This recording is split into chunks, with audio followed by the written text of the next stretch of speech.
Hello, myself Shivangi Lohmi. I am a legal intern at Lexis & Company.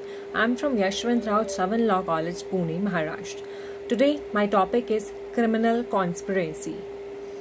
Criminal conspiracy can be defined as an act when two or more persons agree to do or cause to do any illegal act, any act which is done through illegal means. It is important to note that the objective to do such a crime is very important in this act. In this case of Mulcahy versus Regina, it was said that the criminal intent of doing an act is very indispensable from constituting an act of conspiracy. In Rex versus Jones, it was first held that criminal conspiracy ought to charge a conspiracy either to do an unlawful act or a lawful act by unlawful means. The idea of intent extends in various cases in national and international law. Many have argued on the constitution of unlawful act. The real meaning to that is still getting scrutinized by the courts. However, we can still count that as anything which is against the law.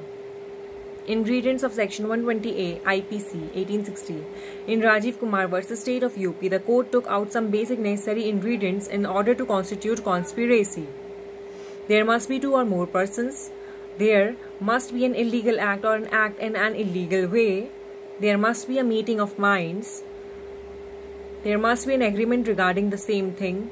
Ingredients must be present in any act in order to constitute it as a crime of criminal conspiracy. In Pratap Bhai Hamir Bhai Solanki versus State of Gujarat and another, the apex court held that the most important ingredient is the intent to cause an illegal act. Now, nature and scope of law of conspiracy in Section 120A IPC 1860. The nature and scope of criminal conspiracy are limited to conspiracy to do an illegal act by two or more persons to agree to do some act. The underlying purpose of the sections was to prevent any illegal act from happening before the constitution of a criminal act. The nature of the sections is preventive. It helps in the prevention of any criminal activity. The next step after this stage is performance of the act. So the scope of law is only limited to agreement and meeting of minds with regards to a criminal act.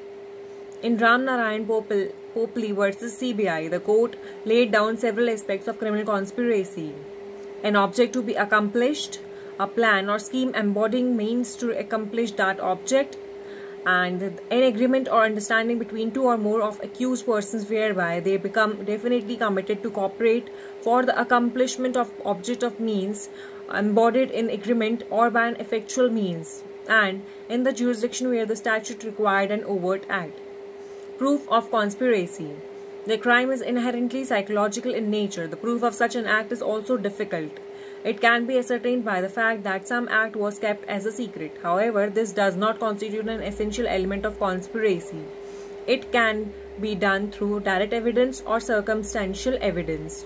It was held in case of Quinlan versus Leathern that inference is generally deduced from the acts of parties in pursuance of the predetermined acts. Doctrine of agency also comes in play in scenario.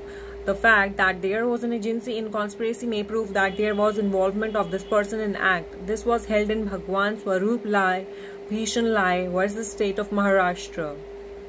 Effect of acquittal of accused. In the case of Topan Das versus State of Bombay, the court held that the person must not be alone in conspiring for the offence. The accused was acquitted from the case because he was the sole person who had conspired for the crime.